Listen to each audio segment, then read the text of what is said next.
Hello and welcome to the Legalized Vaping podcast. I'm Emilio Garcia. I'm joined by Brian Marlowe, who heads the campaign. And we're talking to Peter from Everest Vape. I think a lot of people, especially here in Sydney, New South Wales, will know about Everest Vape. But for those who don't, do you want to tell us a little bit about your business? Sure can, mate. We are a vape shop located in Western Sydney. Mm-hmm. We pretty much cover the area down that way. Spread the word that vaping is safe and that vaping can help you quit. And yeah, mate, just trying to get as many smokers into the store as possible, to be honest. Yeah, so you're based out in Western Sydney. When you look at like the demographics of smokers, they tend to be working class people. When you actually then overlay, and this is getting a bit nerd tier here, but when you overlay like maps of like cancer hotspots, it always correlates with where there's higher smoking rates naturally, and that sort of lands out in Western Sydney and a lot of the more working class areas. Do you find with the customer base that comes in through your shop? Can you sort of tell us a bit about their backgrounds? I know that with a lot of shops, you've got people that have been smoking for 20, 30 years, have tried quitting through other methods, and then they come through vaping either by accident or because someone's put them onto it. True, yes. Well, I mean, at the start, 80% of our business was tradies, truck drivers, couriers. The working class. I was in construction myself for over 15 years. But as of late, we're getting in all walks of life. Oldies, tradies, everyone, mate, which is good. It seems like a lot more, not just a certain demographic. It looks like a lot more people are noticing that the benefits of vaping, and they want to come and learn about it. Yeah, that's great. And obviously here at Legalized Vaping, we want to get this into the hands of as many smokers as possible. But it's hard because it's really heavily regulated in Australia, as I'm sure anyone who either vapes or sell vapes will be able to tell you. So one of the questions that I had for you is just how has it been for you trying to navigate all of these regulations that Australia has in place? So, like, how have you adapted your business to be able to work in this regulatory environment? Mate, high blood pressure and hair loss. That's just how stressful it is. It costs money. It takes time. It's forever changing. You need to stay on your toes. We have a good relationship with our health guy. He's just doing his job, but it's just such a grey area. No one knows exactly what's happening, how we're going to govern it. And it's different state to state. And, mate, there is differences district to district. We've gone through all sorts of things to keep the how can I put it, to keep the marketing side of vaping for our customers that come in store. We've had to jump through so many hoops, mate, so they have the best experience in store. Let's say that. Right. And so can you give us like some kind of example? Because you say that it's ever changing. Like, do you have any examples just in your back pocket of something that was a certain way at one point and then you had to kind of just change on a dime to adapt? Labeling on certain e-liquids, all of a sudden the policy came in, we can't have these labels. At that given time, they did pop out to our store. We lost a fair bit of stock. Things used to be able to be on display. That changed. They have to be hidden under tobacco law, which is fine. Right. To navigate that, we had to do a bit of construction in the new store and build false doors on buzzers so under 18s couldn't see, view, or anything. Right. Mate, you just got to keep reading. You just got to keep following. Otherwise, you will get caught out as a vendor. Well, and that's where you get caught out because you were talking about sort of those grey areas. My local vape shop, which is Jay at House of Vape, he, for instance, he his company name is House of Vape, and then he had another sign that said Vape Shop. So then his health department inspector came past and said, "Oh, you can't use the word vape twice on the signage because then it might be enticing to people." And it's kind of like when you look at the actual law, there's nothing about that. A lot of it seems to be down to the interpretation of whatever inspector's coming through the door on the day, which is a really sort of shitty regulatory framework to be in. For you, obviously, legalizing nicotine vaping, that's the ultimate goal.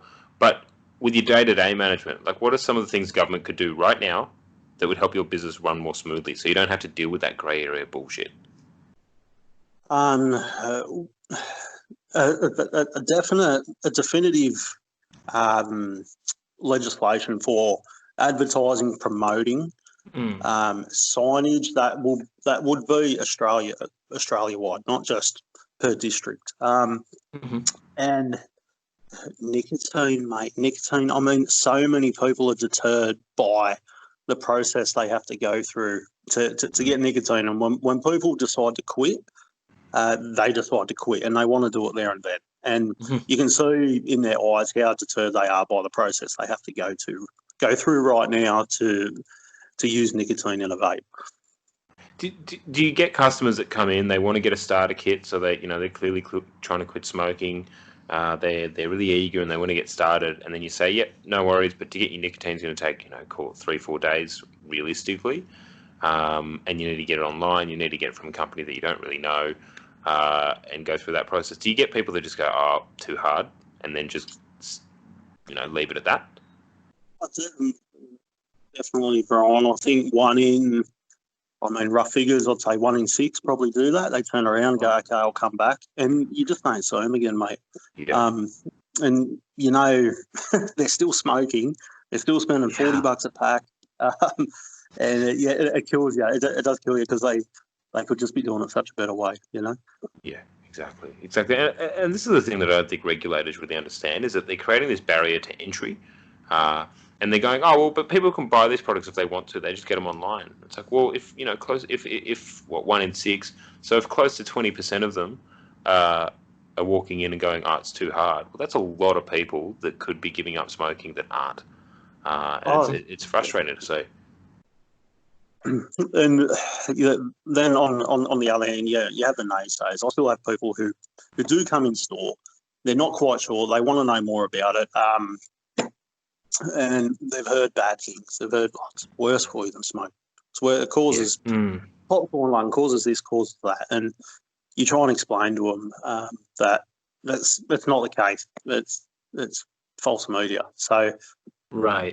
And on that false media point, I mean, we all remember kind of the vaping hysteria that happened a few months back, where basically the media just reported that because some people were consuming some illegal products in the States that had negative health ramifications, that then basically all of vaping was incredibly dangerous. Obviously something just completely baseless.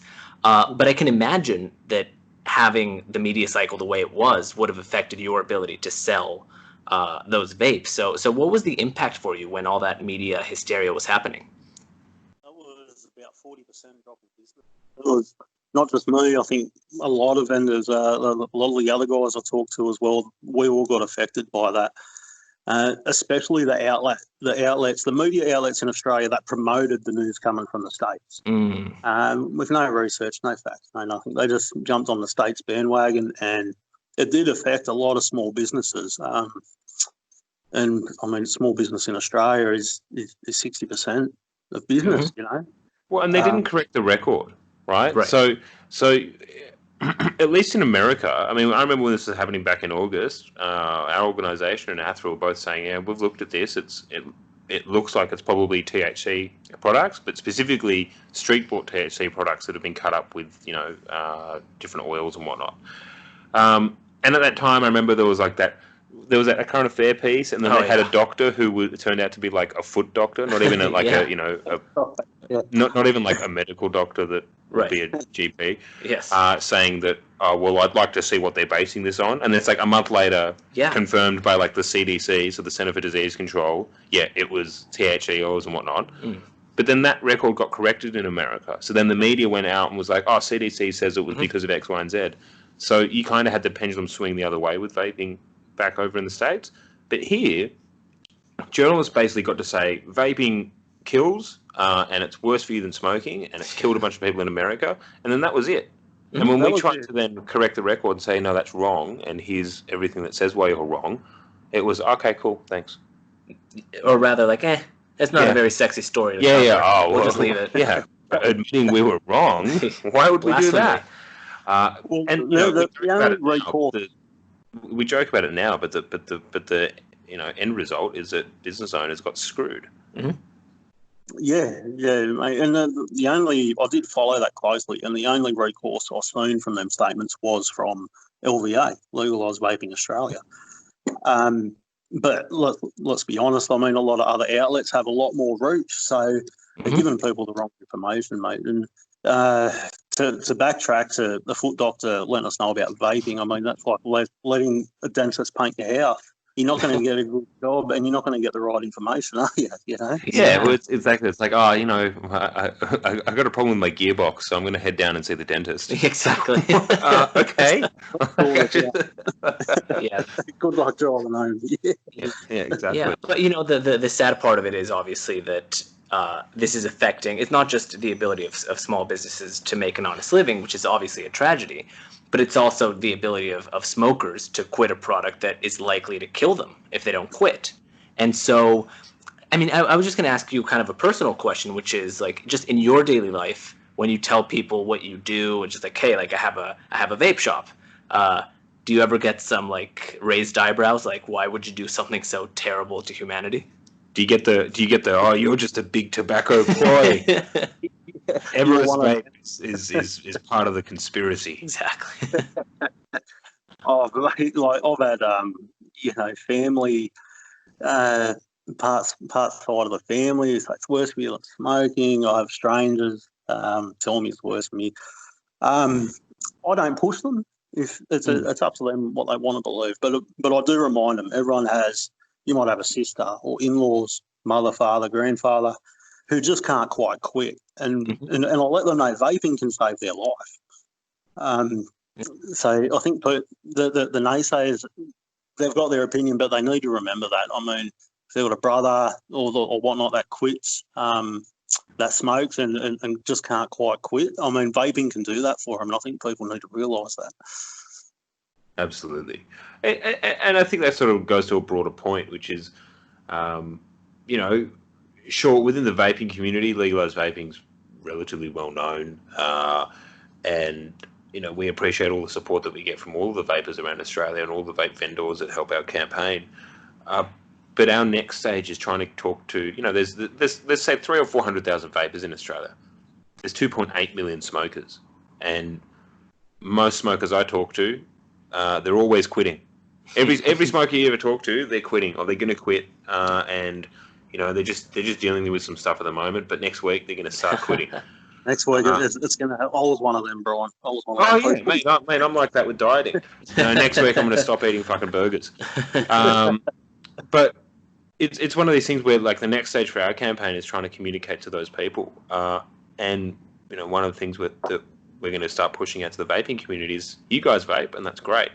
Guarantee someone who's a friend of yours who smokes. Can you help us get the information in front of them so that they can make the right choice? Now, maybe vaping's not for them. There are people that genuinely vaping just doesn't work, but they should at least consider it as opposed to just going, oh, no, it's worse for you than smoking, or it's which is just a falsehood. Yeah, which is just false.